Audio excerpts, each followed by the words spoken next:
Welcome to Melodies TV, Ghana's #1 social platform. Etie for me mo bi akwaba eba Melodies TV so. Me de sisi ade makasa mabre NDC for yesremo. You see na obi e kan asem bi atreme ende. Na asem wani ba ko ne ka atreme ne se. Wo hwe NDC for senior womo e kan se ye wia womo ane nsensem a womo ye wi ne nanka asem ne kra ne sisi ano womo jai ma asem ne kan ya nanka 2024 they have high chances say womo ebe wini sisi ade womo ya ma se be afunu obia in the sense say anopa we ya me ne wo ka sei NDC for asanso abodompem a womo ekọ electoral commission headquarters and da me ne wo ka sei ebufu so a womo de ekọ police for nso ekọ akoguo ye frame military reinforcement. What is happening? NDC. What is happening? Edena AC. Adiano a simple. NDC for please listen. It is very simple. This is not the first time I'm dumping Apple EC office. I think this is about the third time just within the space of 2 weeks. This is about the third time. It is very simple. Muna mo ka say yewiamo electoral commission ankasa ensem bia wo keka enkrofo ababonten abaye analysis a wo mo tro say electoral commission a mistake. It is very simple. Fasem ne court na ne akọ enkrofo NDC for ko bodom pem wa ha na NDC for ko bodom pem wa ha na NDC for ko yese nini na no mesre ase ne sen. I'll tell you a story. Na ebema mo ehu se mo amudi mo life to ho ama politicians no mo kwasa EC office na eya na politicians no mo ka ho ana. It's just a simple question I'm asking you. Abrante bi asem o kan e wo se wono de na wa ye na adwen se wo bedi NDC fo echi aye demonstration na protest ene nyama but okoka protest ne ho no na wo susu se bia wo behu mahama bo protest ni mu no susu se obehu ase edun ketia wo protest ni mu no susu se obehu semi gemfi e wo protest ni mu na so do wo enhu obia e no sign nechi. And that is the mentality I want some of you to have. Yes, obaka say and we want if there's no justice there's no peace. Sisi ano NDC for mokasa no e wo social media. If there's no justice there's no peace. Ya ti ase. Na misreo ye ka abatwo no wo bia wo ba power na ko be enjoy pa misre eyewu nipa ko na ko protest no anase NDC executive no ye kan wo mo anan ko be discabenya contract pan executives no asiedun ketia mo asiedun ketia NDC ba e won say ye construct buida mo se den ye de sa contract no blocks ye de ma no o mo na ko benya contract akesie no wa wo ko protest wo ko ye say no o contract ne de e bia na wo no wan sheda nkonya contract kesie sa. So I'm asking you a simple question. Who will enjoy the more or the most? And then brofo no. Who will enjoy the most? The bakuna be enjoy the most. No do your THE. Now we will risk your life. Also we go EC office. So je need about video be NDC say in miles a day and no go EC office. I don't know whether it was EC office or where whatever. I don't know whether it was EC office. And NDC for a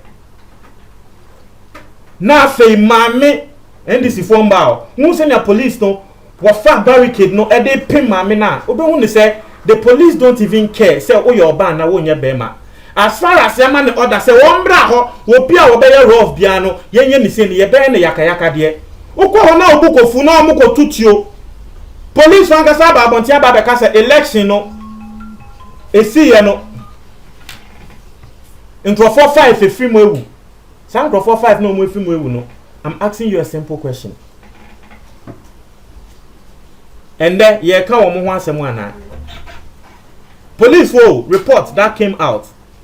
Almost say election violence. They see what Techimane then 5 people died from the election violence. No, those 5 people. I'm asking you a question. And then ye kai omo ana. NDC for a year press conference be. What they did say? They held just about 20 minutes or 25 or 30 minutes of silence. Emma Sankro for no. me there I am not saying say makasa ade no wa ha say for the politicians what they hope person support politician is very simple. My politician in the wenim and hey we want peace, justice. Matthias, you are calling for justice. Yeah, can't justice here calling. Obi a will benefit the most a politician no. Ma wonundi wenim nanka justice no end this in penifo di wenim na mo ko protest no ene de beti ase. Wo mo di wenim ko na police oni bufu no mo tutio na e ko mo penafe we hunyansa say eh ya tutio abo NDC penyi bi so wo su dwane. That is what I want. But when we don't bet in echi, na mo de mo nkwa e kwa akotwa so. Let me tell you a story, and this is a story bia indirectly esi ye na nanse ya Zion Felix interview Frank Nero. Ye ne Frank Nero. Frank Nero yo bia wo ye Kumawood actor, nanse so wo ye musician. Na Zion Felix interview Frank Nero, na Frank Nero when your accident was see was Sunday bi no was Sunday no na ono ene Mahama neba I finish sheriff no mo ko through plane and them say plane no in 2 years and a plane no as a na kwa konya accident and as Zion Felix be say Mahama neba no I finish sheriff no unim na asema Frank no kan say oh Mahama neba ne de o ya madam for and no say wakatre Mahama neba ne say ana Mahama neba no okatre Mahama ne ba ne say wono after elections no wo tu kwan okofa plane no Frank no in reality okofa plane ena Mahama ne ba no ekatre ne say oh media sisi ade yama me house arrest to yesi ma me mpie Frank no na eka wo say Mahama ne ba no na ka no Frank no na ka wo say woni Mahama ne ba ne tu kwan na so Mahama ne ba ne katre ne say o na danfo okatre ne say yama ne house arrest yesi ma wo mpie ne ma me si wo mpie nti ne ma me ne papa we John Dramani Mahama afo aso se ne ba ne de mo mpie so they know omo mba de ya mo house arrest e wo fie ye ma wo mo ba mpie na so wo kwabna ne utiechi ende me de me fie ende me de me na me do Mahama sin obia enti wo do de se ne ba no etiefo wo do no ese ne ba na ne bana wono don the same wono ne bana de ono yama ne house arrest wo fie o yesi mo mpie Frank Naro na ne kan mo de monko Zion Felix ne YouTube page ne so very simple monko Zion Felix YouTube page ne so na monko share sa interview no o ko share interview na obeti me sure say mo mu bi kra mo ahwe o kan Asi Mahama ne ba ne yama ne house arrest nti ne ba ne de ye ma ne mba abontin be ye protest ye ma ne mba call electoral commission office enko ye protest ye ma ne nko yama ne house arrest onti na fie because e bia wo kwa bibibo ne betumi akwa akoto no na so wa wuti be bia Mahama enimo NDC mpanyifo no omu nimo una pesa o trese wo de wo do mo sin wo mo ma wo dia wo be kwa abontin akọ risk wo life for them. Mama wati ase oman we mu Ghana se nia yete no you need to study this country se eto de bia ensem bi si a wasem ye de ba we hu wasem ka na de bia wo de wo bosso a nkofo hu kra be funo nkofo be ka se na wo de wasem ye de nso sisi ade asem ne kra no afuno yen fa wasem ko and it is beginning to get there. It is beginning to get there. See, I will share Encrophobia no more supporting NDC for and now me say some of them have even moved on. As someone can say, now more Canadian cry and the more they be and they say. It is very simple. Go to the court.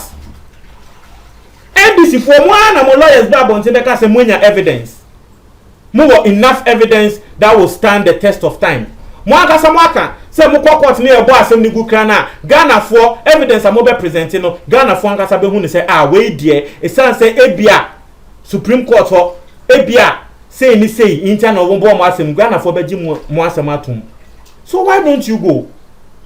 If you go Supreme Court so now here na say Supreme Court na India mboawa, you can go to a higher court.